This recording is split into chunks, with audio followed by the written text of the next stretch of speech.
Hey everybody, it's Lon.TV, and last week I did a video about how your smart TV is spying on you, and that spycraft includes the things that you have plugged into the television. These smart TVs can take images off the screen or audio that's coming through its soundboard, identify them, and then sell the data to advertisers or data brokers.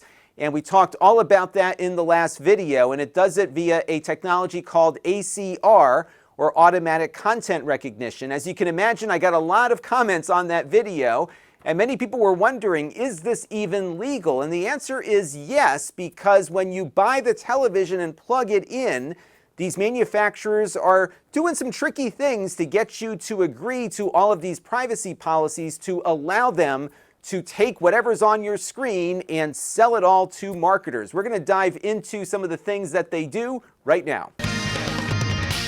Now, we do have a sponsor for today's video, and that sponsor is all of you. That includes everyone who watches these videos on a regular basis and clicks the subscribe button, and also those of you who have contributed to the channel, either through my donor box page at Lon.TV/support, through Patreon, through the YouTube membership program, through Floatplane, and of course through Super Thanks. Your support is greatly appreciated because it does keep the lights on around here. And as a smaller channel, a lot of advertisers aren't all that interested in what I do here, especially when I take on topics like this that the consumer electronics industry would prefer I not talk about. So now let's get into this week's topic. Now, I did hear from a few people who were trying to defend this practice of spying on people through their smart televisions. They said that ACR doesn't actually send images to a server, it just sends a fingerprint of an image to the server for identification.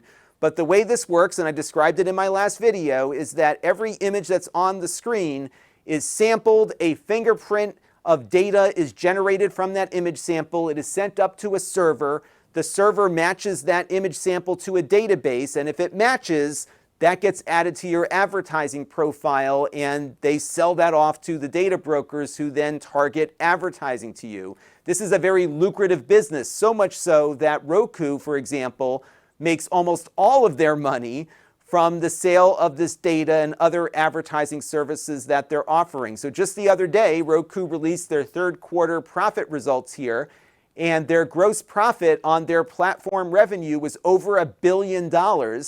And they made only about $146 million on the sale of hardware. The sale of hardware is almost an afterthought because Roku is now an advertising and data firm more so than they are a hardware company. The operating system is there mostly to just get in the door so that they can start collecting data and selling it to others. And they're not the only ones doing this. Every smart TV manufacturer and every operating system provider is doing the same thing. This is big business. And they are leveraging this data as they advertise in their marketing materials here.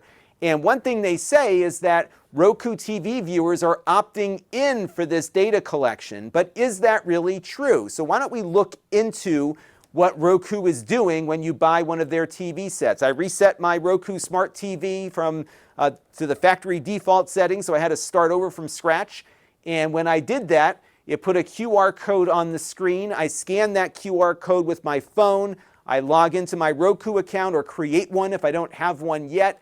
And the first question that comes up on my phone here, is this ACR technology? Do I want a better smart TV experience? If so, agree to these terms. But take a look at what the button does here. So at the bottom, it says I can agree to this or I can manage preferences. It's not a yes or a no. It is agree or maybe manage your preferences. Which button do you think most people click? They click the agree button because they're excited to get their new television and they want to get going.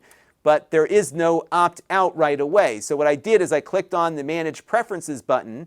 And when I clicked on that, it gave me the option to disagree at that point. The good news here is that if I disagree, I can continue setting up the television, and it presumably does not have that ACR feature activated after it gets set up.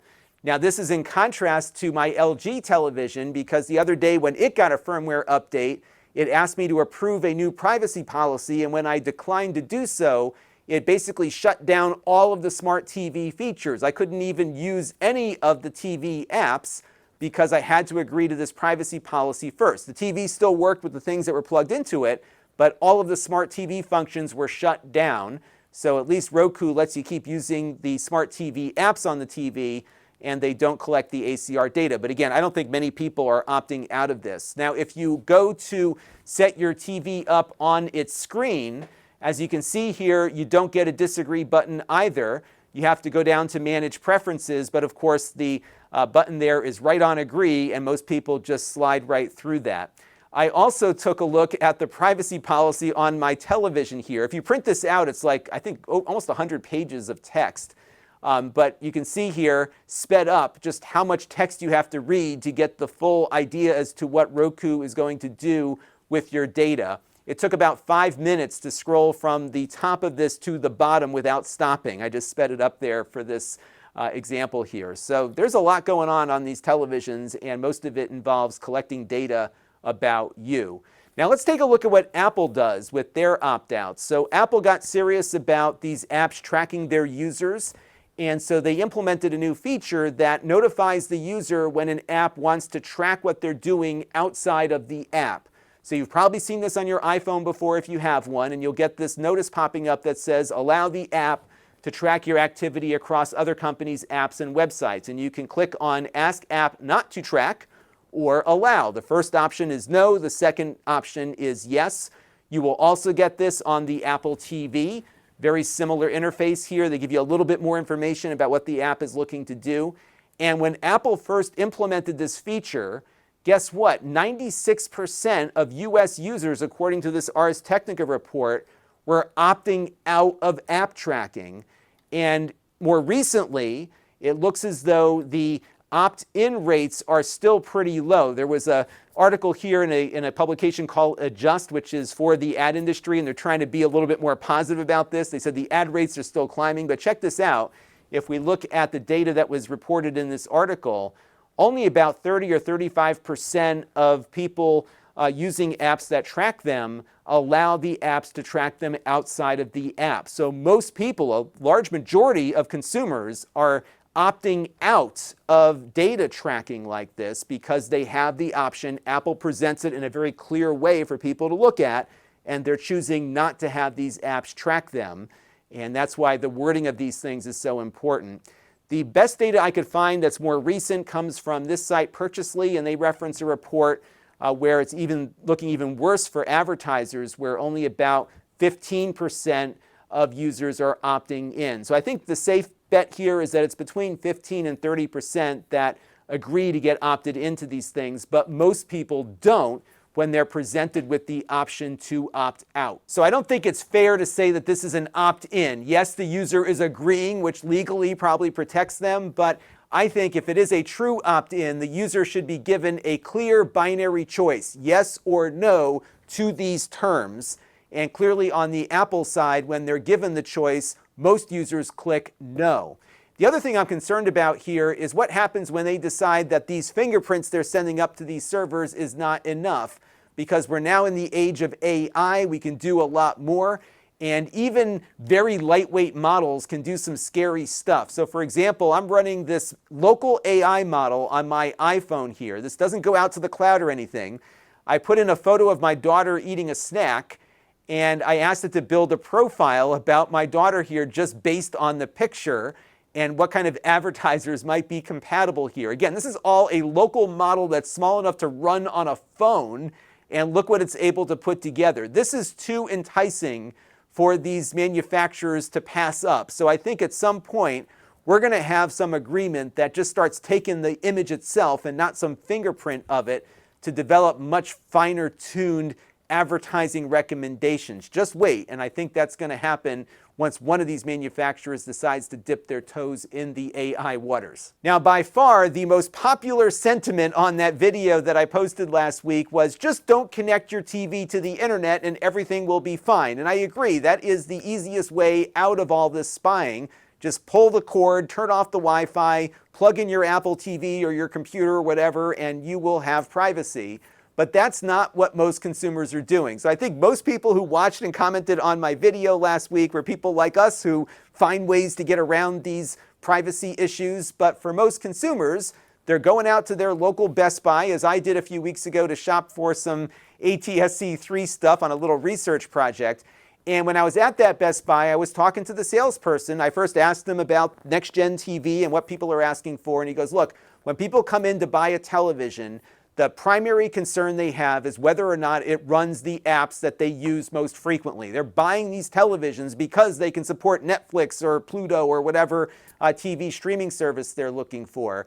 And that is a primary purchase decision, especially for the lower-end television sets, which represent a bulk of what people are buying.